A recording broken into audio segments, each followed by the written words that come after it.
Thinking about starting a business as a teenager? Not sure how to market your service or get your first customer? Then watch this video because I'm about to share with you a quick story as to how I built a tutoring business back in my senior year of high school to go from 0 clients to 20 clients a week by the end of my senior year. Make sure you stick with me until the end of this video because I'm going to give you the 3 big tips that were essential for my success. I'm Will, and on this channel, I'd share with you some life and business lessons that I've learned in hopes that you can learn from some of the mistakes and successes that I've made as you level up your real-world business skills. So if you're excited to learn about how to start a business as a teenager, hit that like button and subscribe to get new videos every single week as I take you from 0 to self-starter as we grow your business, get more customers, and hone your business acumen. As usual, if you need to review anything that we go over or jump around in the video, feel free to do so with the following timestamps. But without further ado, let's get started. First things first, what was my business? Pretty much, I ran a tutoring business in my senior year of high school. At that point in time, I was pretty much done with all of my college applications, bored in class, and thinking, how can I make some extra money to help pay for college? And so I figured, why not help some kids in the local area? So the idea was pretty simple: provide K through 12 private tutoring services for kids in my local area. The first lesson I learned was to settle on an idea for a business that you know others have already paid for before. I knew that tutors existed because I had had tutors growing up. There was no reason to reinvent the wheel here. And so the next thing I needed to figure out was what my offer was actually going to be and who I wanted for my ideal customer. I started by focusing on parents who had students that were getting B's and C's, but felt like their students were capable of getting A's. These were students that weren't necessarily doing too hot in school, but either they felt like they could be doing better or their parents felt like they could be doing better. Something I understood about my customer here was that I knew that parents wanted their students to succeed, and that would be the main driver behind why they'd be willing to pay for tutoring services. I'm no stranger to what caring parents look like. After all, I had 2 strict Asian parents that instilled the value of education from before the moment that I stepped into pre-K.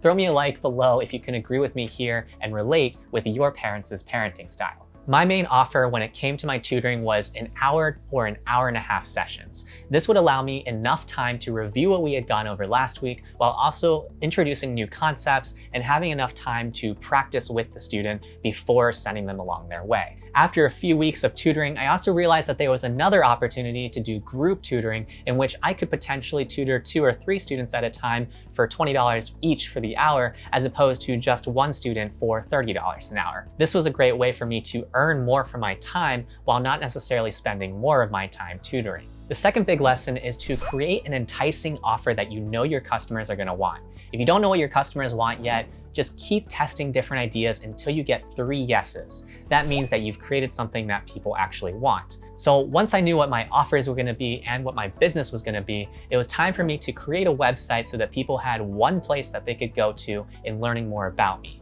At that time, that was a Google site, but nowadays there's tons of ways that you can make a website. You can use something like Squarespace, or you can use something like Namecheap or Cloudways. I'll leave a couple links in the description below if you've never created a site before. From what I can remember, I had 5 key pages to my website. The first one was my homepage, which just provided navigation for some of the other pages on my site, as well as a high-level summary of what I was all about. Next, I had an about page, and that was essentially just sharing a little bit more about me, some of my test scores and credentials to be tutoring students. And then I had a services page in which that was my going rates, my group rates, etc. I had a policy page, which essentially outlined my different protocols when it came to needing to cancel, how much time I needed in advance, etc. And lastly, I had a contact page, which essentially was a simple way for prospective parents to reach out to me to see if they wanted to set up a tutoring session. Once I had this basic website set up, it was time for me to start marketing, so I went to Craigslist and I essentially started listing my advertisement that drove traffic to my site.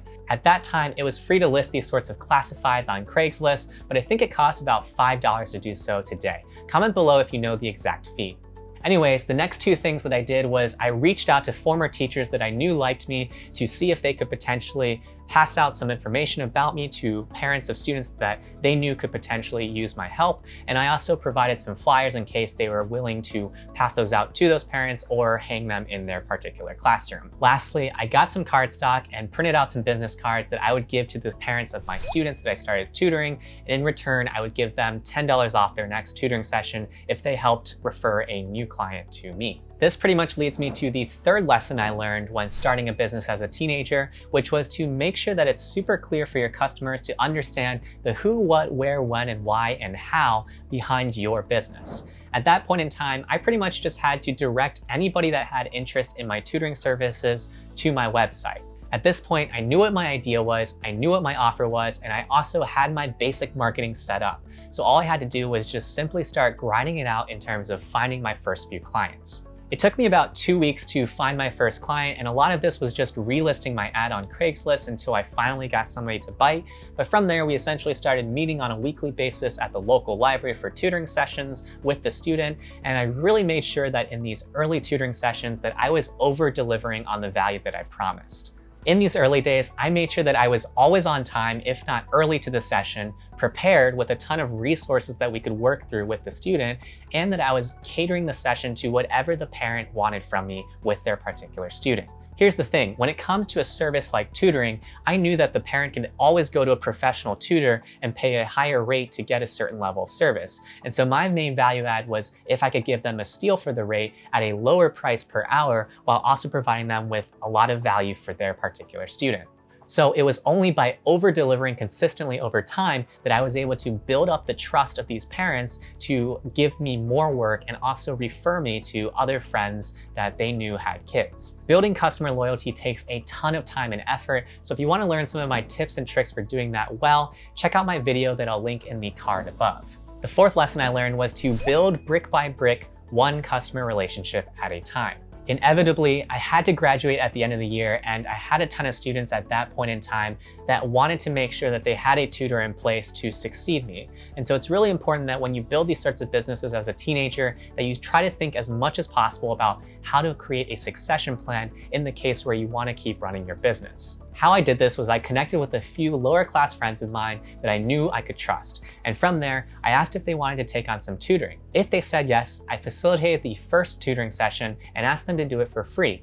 This way they could see whether or not it would be a good fit for both sides. With service-based businesses, you can't always find a perfect fit in swapping out people. So some students stayed with the tutor that I introduced them to while others moved on. The fifth lesson I learned is make sure that you support your customers for as much as possible up until the point in which you close your business. If I were to wind back the clock, something I would have done was probably set up some sort of agreement in which, in return for the introduction to the new tutor, I would take a cut from my lower class friend that was tutoring them going forward, just so that I could still continue to make some money because I had invested so much time into that relationship and also facilitated that introduction.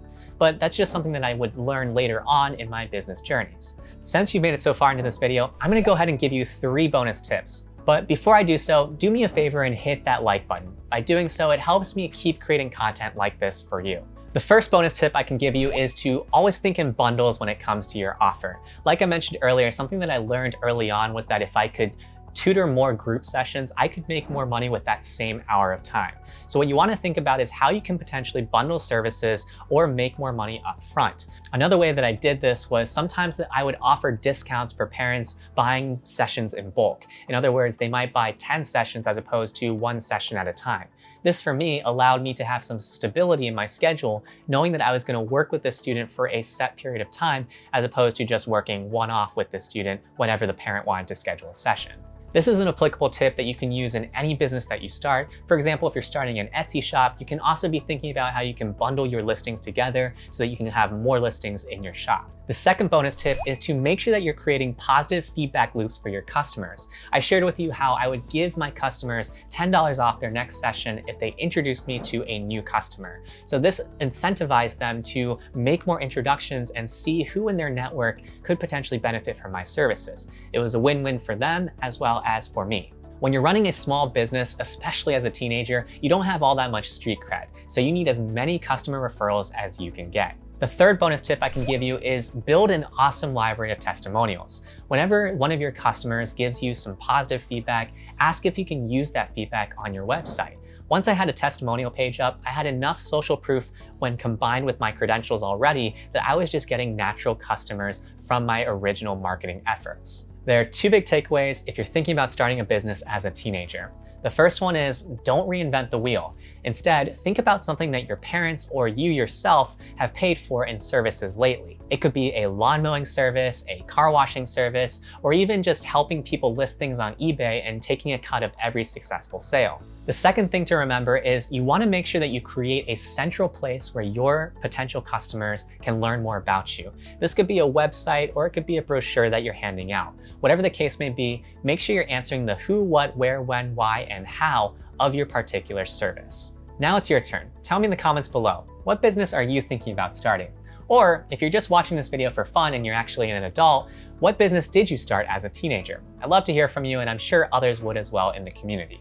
If you're just getting started with your business idea and you're trying to figure out what you're going to offer or how you're going to offer it and more, be sure to get my Business Jumpstart Kit in the link in the video description below. In it, you're going to get 15 questions that you can ask yourself to help nail down your offer and better position your new business. If you got value out of this video, I'd greatly appreciate it if you hit that like button below. By doing so, more people are going to find this channel, and as a result, we'll be able to grow our community of amazing go-getters. Also, feel free to share this with anybody that you think might benefit from learning about these 5 lessons I learned starting a business as a teenager. Lastly, subscribe if you haven't already. You've made it so far into this video, you might as well do so for new content every single week. I'll take you from zero to self-starter as we teach you the real-world business skills that help you grow your business, get more customers, and hone your business acumen. That's it for this time. I'll catch you guys next time, in which I'm going to dig deeper into my tutoring business and tell you about how to start a tutoring business if you're interested, as well as 3 things you'll need to succeed. In the meantime, feel free to check out these videos that I've picked out for you that I think you might like.